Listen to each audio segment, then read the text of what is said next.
100 ग्रॅमचा जरी कांदा झाला तर 250 क्विंटल उत्पन्न एकरातून मिळते. तिचा पाहिजे तसा रिझल्ट दिसू राहिला आहे. एकसारखा कांदा दिसतोय, सर्व काही एकसारखं आहे. तर आता लोकांचं असं आहे, साध्या पेपर मध्ये ना मरीचं प्रमाण जास्त आहे, रोप मर होतीये, शॉक लागतो ना त्याला टेम्परेचरचा. तर आपल्या याच्यात साधारण 1% सोडलं तर मर पण नाही आणि पिकाची वाढ पण एकदम चांगली, पांढरी मुळी पण चांगली आणि कांदा पण मल्चिंग एकदम चांगला आहे. कोविडचे फॅन आहे आपण.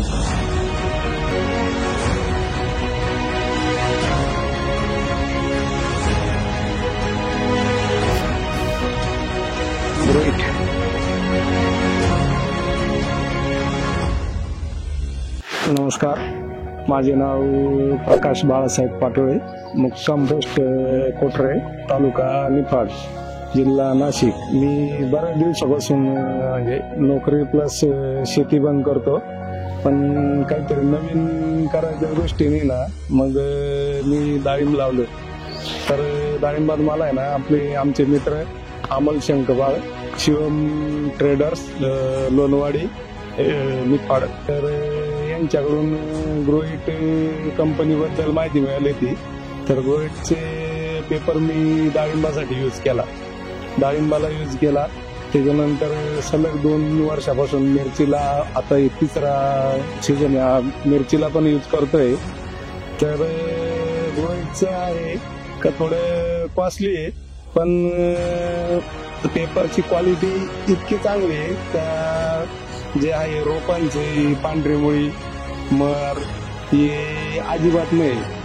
आणि जे पाहिजे तसं म्हणजे खाली मुळी डेव्हलप होती, खत चांगले आपटेक होता आणि जी आहे पिकाची गुणवत्ता आहे ना ही चांगली होती. आता त्यांनी सहज दाखवलं तर मला का कांद्याला पण मल्चिंग पेपर येतो आणि एकरी 6 बंडल असे वापरल्यास तर 100 ग्रॅमचा जरी कांदा झाला तर 250 क्विंटल उत्पन्न एकरातून मिळते. मग या हिशोबाने आता या वर्षी मी ना तर सलग 2 एकर 2 एकर कांद्यासाठी ना आपण मल्चिंग पेपर यूज केली आणि तिचा पाहिजे तसा रिझल्ट दिसू राहिला आहे. एकसारखा कांदा दिसतोय, सर्व काही एकसारखं आहे. मिरचीला पण 3रा सीझनला आपण ग्रोइटचा पेपर यूज केला आहे. तर आता लोकांचं असं आहे, साध्या पेपर मध्ये ना मरीचं प्रमाण जास्त आहे, रोप मर होतीये, शॉक लागतो ना त्याला टेम्परेचरचा. तर आपल्या याच्यात साधारण 1% सोडलं तर मर पण नाही आणि पिकाची वाढ पण एकदम चांगली, पांढरी मुळी पण चांगली आणि कांदा पण मल्चिंग एकदम चांगला आहे. आपला आज 60 दिवसाचा कांदा आहे. ग्रोइट कंपनीचा ग्रो3 मल्चिंग पेपर कांदा आहे. तर साधारण एका एकरात 6 बंडल कंपनीचं म्हणणं आहे का 6 बंडल बसता. तर त्या हिशोबाने आपण लागवड केली. तर 60 दिवसाच्या मानाने कांद्याची पातींची संख्या मान एकदम चांगली आणि काळोखी पण चांगली, खाली पांढरी मुळी पण चांगली, मर अजिबात नाही आणि एकदम चांगल्या कंडिशनला एवढ्या तापमानाच्या मानाने चांगला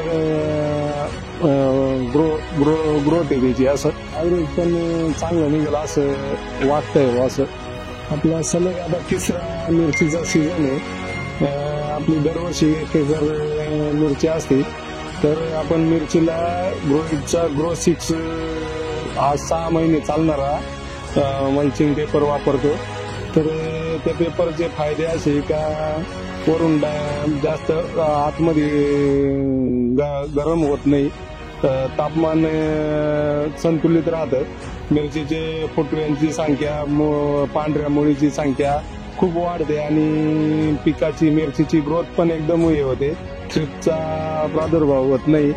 आणि बाकी कंपन्यांच्या पेपरच्या तुलनेत जेव्हा म्हणजे आपण 6-7 महिन्यानंतर मिरची आपण काढून टाकतो तर आपला एकदम असा रोल मध्येच पेपर गोळा करून घेता येतो, त्याचे तुकडे होते नाही, मातीत मल्चिंग राहत नाही आणि पीक पण एकदम म्हणजे थोडा कमी खर्चात पीक तयार होतं. बाकीचा पेपर 6 महिने जरी म्हटला तरी तो राहतच नाही, तो डायरेक्ट असे तुकडे होऊन हवा उडून जातो, काही जमिनीत हे होतं, तसं हा होत नाही. आणि आता सध्या या वर्षीच्या उन्हाळ्यात आता माझ्या बरोबरची लोकांची मिरची आहे, तर ह्या पेपरची मिरची आणि दुसऱ्या कंपनीच्या पेपरची मिरची खूप फरक आहे. त्यांनी तापमान कंट्रोलसाठी सध्या गेरू लावायचं काम चालू आहे पेपरवरती, आपलं तसं काहीच नाही. आणि एकदम म्हणजे चांगली क्वालिटी आहे ग्रोइटची. फक्त थोडा आता कसं आहे, बाजारभाव प्रत्येक कंपनीचे वेगवेगळे राहतात, लोक स्वस्ताकडे बघायचा दृष्टिकोन राहतो लोकांचा, कमी खर्चात होईल असं. पण कमी खर्चात असं गेरो लावून मग ते हे होणार, म्हणजे थ्रिप्स पण अटॅक होणार आणि टेम्परेचर पण कंट्रोल होणार नाही, म्हणजे पेपर टाकण्यातच मजा नाही आणि उत्पन्न पण लॉस होऊन जातो. तर आता शेतकऱ्यांनी पण समजलं पाहिजे का, चांगला पेपर ब्रँडेड पेपर वापरला तर ब्रँडेडच उत्पन्न, म्हणजे उत्पन्न चांगलं आणि क्वालिटी चांगली होती, तुमची क्वांटिटी जास्त भेटती आणि असं व्यवस्थित होतं सगळं. पण मग असं लोक कमी खर्चात वापरण्याचं बघता. आता माझं 3रं वर्ष आहे तर ग्रोइटचाच पेपर वापरतो. पहिल्याच वर्षी मी ग्रोइटचा पेपर वापरला, थोडा कमी आला म्हणून एक बंडल दुसऱ्या कंपनीचा घेतला, तर हा 6 महिने पेपर झाला, तो 3-4 महिन्यात तो पेपर तुटून लेबरनी पाय देऊन तो तुकडे झाले त्याचे आणि तो असा उडून पण गेला, काही जमिनीत पण राहून गेला.